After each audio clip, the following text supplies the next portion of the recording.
తెలంగాణ, జై కేసీఆర్, జై కేసీఆర్.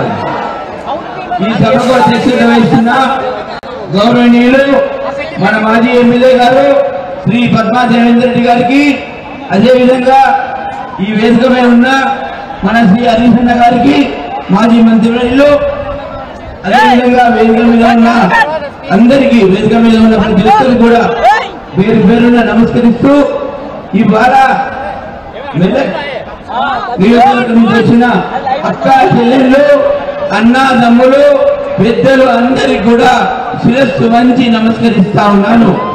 మెదక్ పార్లమెంట్ అభ్యర్థిగా టిఆర్ఎస్ పార్టీ నుంచి గౌరవనీయులు కేసీఆర్ గారి ఆశీస్సులతో, హరీష్ అన్న ప్రోత్సాహంతో ఇవాళ మీ అభ్యర్థిగా నిల్చుండి ఓటు వేయాలని ప్రార్థిస్తా ఉన్నా. ఒక్క నిమిషం చెప్తాను, ఒక్క విషయం. ఇవాళ టిఆర్ఎస్ పార్టీ అభ్యర్థిగా మీ అందరి ఆదరణతో మీ ముందు నిల్చుండి ఓటు అభ్యర్థిస్తున్నా. అయితే నా బాధ్యత ఏంటి, నన్నే ఎందుకు గెలిపించాలి? మరి ముగ్గురు ప్రత్యర్థుల మధ్యలో ఉన్న నాకు టిఆర్ఎస్ పార్టీకే ఓటు ఎందుకు వేయాలి? మరి వెంకట్రామరెడ్డిని ఎందుకు గెలిపించుకోవాలి? వెంకట్రామరెడ్డి గెలిచిన తర్వాత బాధ్యత ఏంటి అని నాకు నేను ప్రశ్నించుకొని నేను ఒక కార్యక్రమంతో మీ ముందుకు వస్తా ఉన్నా. ఇవాళ కలెక్టర్ గా పనిచేసిన అదృష్టం మీ ప్రాంతంలో మన మెదక్ జిల్లాకు కలెక్టర్ గా, జాయింట్ కలెక్టర్ గా పనిచేసి మీ అందరి ఆదరణ పొందిన అభ్యర్థిని, మరి ప్రజా సమస్యలు తెలిసిన వ్యక్తిని, ఒక ఐఏఎస్ ఆఫీసర్ గా, జిల్లా మెజిస్ట్రేట్ గా మీ అందరి ఆదరణతో 11 సంవత్సరాలు మెదక్ గడ్డ మీద పనిచేసి ప్రతి ఊళ్ళో 100 మందిని పేరుతో పెట్టించే అవకాశం నాకు ఇచ్చిన ఈ గడ్డకు నా రుణం ఎంత చేసినా తీసుకోవాలని సవినయంగా తలవంచి మనవి చేసుకుంటా ఉన్నా. మరి ఏదైతే మీరు అభ్యర్థులు నిలిచారో 11 సంవత్సరాలు నన్ను అధికారిగా గుర్తించి మీ అందరి మనసు ఆశీస్సులతో అన్ని ప్రభుత్వాలలో అందరు ముఖ్యమంత్రుల దగ్గర పనిచేసిన ఘనత నాకు మీ ప్రజా ఆదరణతో వచ్చింది. దానికి నేను జన్మలు రుణపడి ఉంటానని మీ అందరి కూడా మనవి చేసుకుంటా ఉన్నా. మరి ఏదైతే ఆలోచనతోని నేను కలెక్టర్ గా ఉద్యోగం చేస్తున్నప్పుడు నాకు ఒకటే కోరిక, నా ముందు కలెక్టర్ గా నన్ను కలిసే వ్యక్తి ఎవరైనా వస్తే అందులో నా అన్నను చూసుకున్నా, నా తమ్ముని చూసుకున్నా, నా అక్కను చూసుకున్నా, నా చెల్లెమ్మని చూసుకున్నా.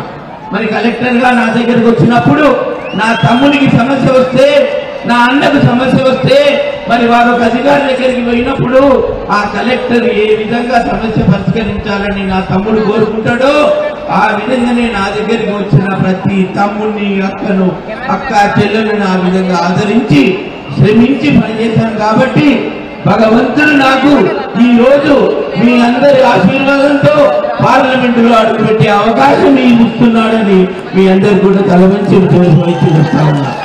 మరి ఈ ప్రాంత ప్రజా సమస్య తెలిసిన వ్యక్తిని, ఈ ప్రాంతంలో 11 సంవత్సరాలు కలెక్టర్ గా, జాయింట్ కలెక్టర్ గా పనిచేసిన వ్యక్తిని, మరి ఒక విద్యావేత్తగా ఈ ప్రాంత అభివృద్ధి ఏ విధంగా ఉండాలి, ఎలాంటి అభివృద్ధి పథకాలు తీసుకురావాలి, అందులో విషయ పరిజ్ఞానం ఉన్న వ్యక్తిని. మరి నాకు ముగ్గురు అభ్యర్థులలో మీరు దయచేసి ఒక్కసారి ఆలోచించండి. మరి విషయ పరిజ్ఞానం తెలిసిన నాకు, కలెక్టర్ గా అనుభవం ఉన్న నాకు, పరిపాలనలో ప్రజా సమస్యలు పరిష్కారం చేసిన నాకు మరి అవకాశం ఇవ్వాల్సిందిగా మీ అందరినీ కోరుకుంటా ఉన్నా. ఇవాళ మరి నేను ఏదైతే కార్యక్రమంతో వస్తున్నానో, బాబు ఆగమ్మ బాబు కోసం పెట్టు, ఏదైతే నేను ఒక ఆలోచనతో వచ్చానో, ప్రత్యక్ష రాజకీయాలకు వచ్చినప్పుడు, నేను ప్రజాసేవకు అంకితమైనప్పుడు నా బాధ్యత ఏంటి? మరి ఉద్యోగిగా ప్రతిరోజు అది ఒక కిరీటం కాదని, ఒక పెద్ద బాధ్యత అని, అది అలంకారమైన పోస్టు కాదని బాధ్యతగా పనిచేసిన వ్యక్తిని. మరి ఆ బాధ్యతను గుర్తించే ఇవాళ మీ ఆదరణతో మీ అభ్యర్థిగా అయ్యా. మరి కలెక్టర్ గా పనిచేసి, బాబు ఒక నిమిషం ఆదరమ్మా, బాబు ఒక నిమిషం చెప్పు. కలెక్టర్ గా పనిచేసినప్పుడు నాకు ఎన్నో సమస్యలు చూసా. మరి ప్రజా సమస్యలలో ప్రధానంగా విద్య. ఒక విద్యావంతుని కుటుంబం నుంచి వచ్చి నేను ఒక విద్యావంతుడినై అంచెలంచెలుగా ఎదిగి ఐఏఎస్ ఉద్యోగం చేస్తూ కలెక్టర్గా మీ సేవలు అందించా. అందుకొరకని నాకు ఒక ఆలోచన ఉంది. మరి ఈ ప్రాంతంలో సమస్యలు తెలిసిన వ్యక్తిగా, ఈ ప్రాంత అభివృద్ధి ఏ విధంగా చేయాలనే వ్యక్తిగా నేను మీ ఆలోచన నా ముందు పెడతా ఉన్నాను. బాబు నువ్వు డిస్టర్బ్ చేస్తున్నావు, మిట్టుగా తీసుకుపోయి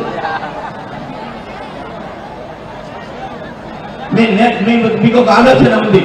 దయచేసి ఒక్క 5 నిమిషాలు వినండి. ఒక్క విషయం చెప్పబోతున్నా, అతి ముఖ్యమైన విషయం చెప్పబోతున్నా. మీరందరూ కూడా 5 నిమిషాలు మీ కుటుంబ సభ్యుడు ప్రేమతో చెప్పే విషయం ఏ విధంగా వింటారో ఆ విధంగా వినాలని కోరుతా ఉన్నా. మరి ప్రజా జీవితంకి వచ్చినప్పుడు నాకు భగవంతుడు విద్యనిచ్చిండు, భగవంతుడు ఉమ్మడి కుటుంబాన్ని ఇచ్చిండు. ఒకటే ఇంట్లో 30 మంది కుటుంబ సభ్యులు, అందరు అన్నదమ్ములు మా అమ్మతో కలిసి జీవిస్తా ఉన్నాం. మరి ఒకటే వంటగది, ఒకటే డైనింగ్ గది, మరి అందరం కలిసి జీవిస్తున్నప్పుడు భగవంతుడు ఉమ్మడి ఆస్తి ఇచ్చిండు. ఇవాళ హైదరాబాద్ లో, తెలంగాణ రాష్ట్రంలో బిజినెస్ చేసే కుటుంబాలలో మరి మా కుటుంబం ఇవాళ 35 సంవత్సరాలుగా బిజినెస్ చేసి మొదటి 50 కుటుంబాలలో ఉన్నది. మరి ఆ కుటుంబ ఆస్తి నుంచి 100 కోట్ల రూపాయలతో వెంకట్రామరెడ్డి ట్రస్ట్ పెట్టి మీ అందరికీ సేవకు అంకితం అవుతాను.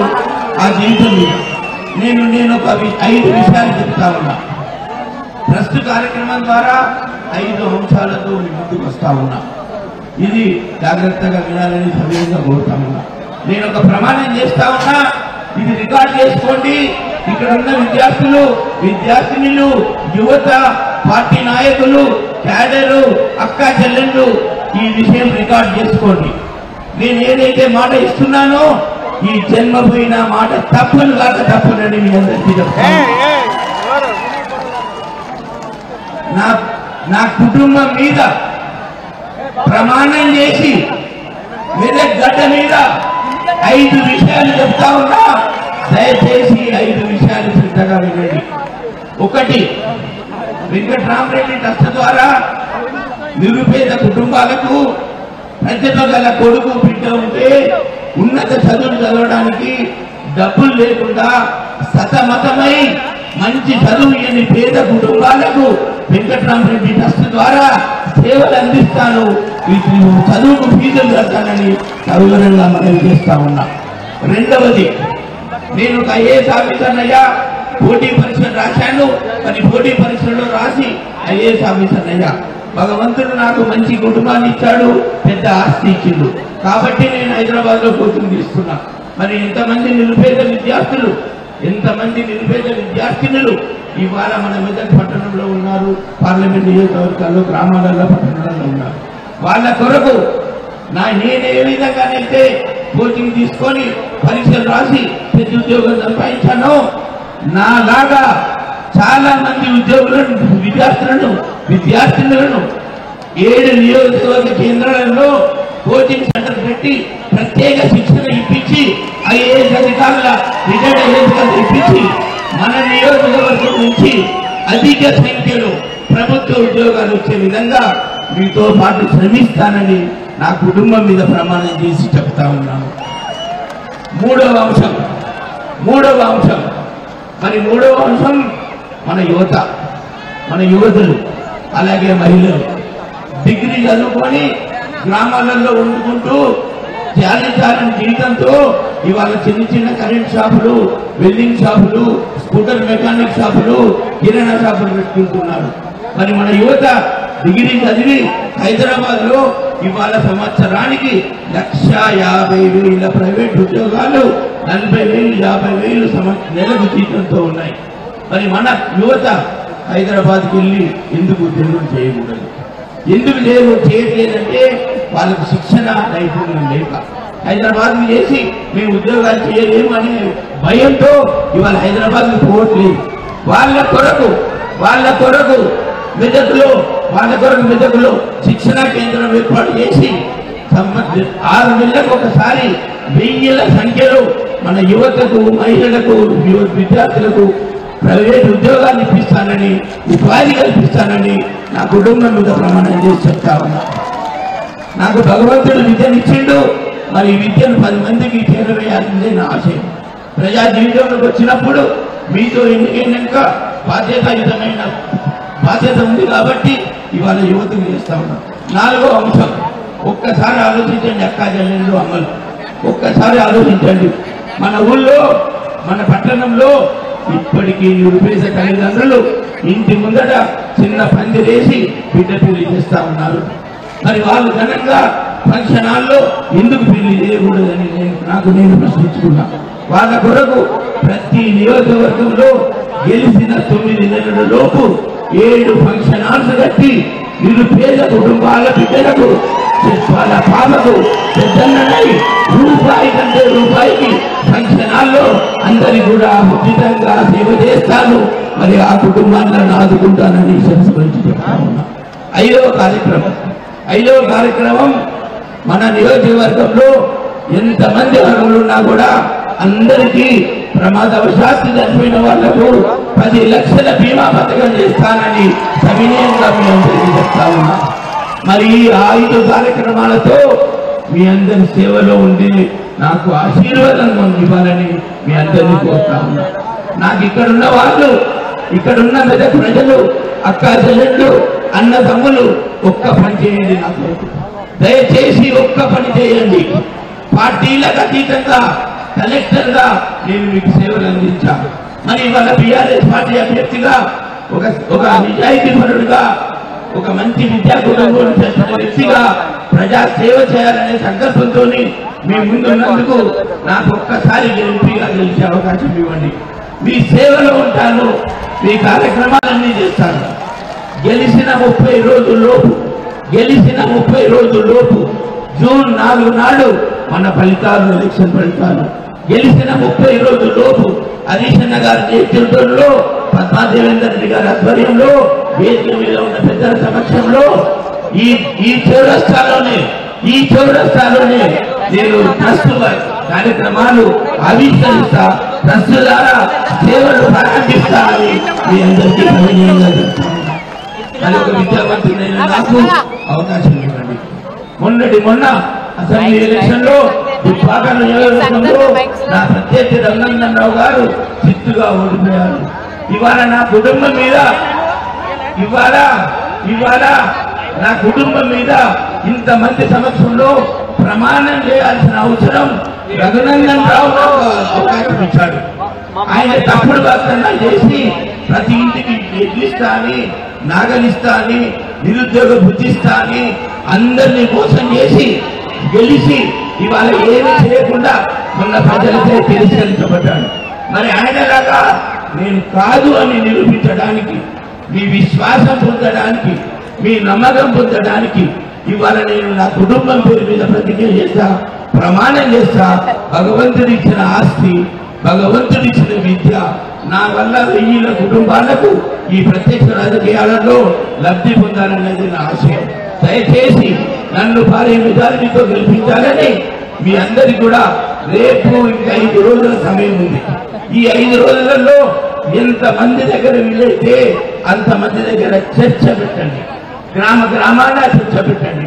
ప్రతి శుభకార్యాలలో చర్చ పెట్టండి. కుటుంబంలో చర్చ చేయండి. వెంకట్రామరెడ్డిని, మా కలెక్టర్ వెంకట్రామరెడ్డిని ఎంపీగా గెలిపించాలని, మీ ఆశీస్సులు కావాలని కోరుకుంటూ నాకు ఈ అవకాశాన్ని ఇచ్చిన మీ అందరికీ మళ్ళీ ఒకసారి ధన్యవాదాలు తెలుపుతూ, మరి 13వ నాడు జరిగే పోలింగ్ లో మొదటి ఈవీఎం మిషన్ లో క్రమ సంఖ్య 4లో వెంకట్రామరెడ్డి పక్కన 6 గుర్తుకు మీరు ఓటు వేయాలని, మీ ఆశీస్సులు నాకు ఉండాలని, మీరు మంచి హృదయంతో నన్ను ఆశీర్వదించండి, గెలిపియండి, మీ సేవలో ఎల్లప్పుడూ ఉంటానని ప్రతిజ్ఞ చేస్తూ మీ నుంచి సెలవు తీసుకుంటున్నా. ధన్యవాదాలు. జై తెలంగాణ, జై తెలంగాణ.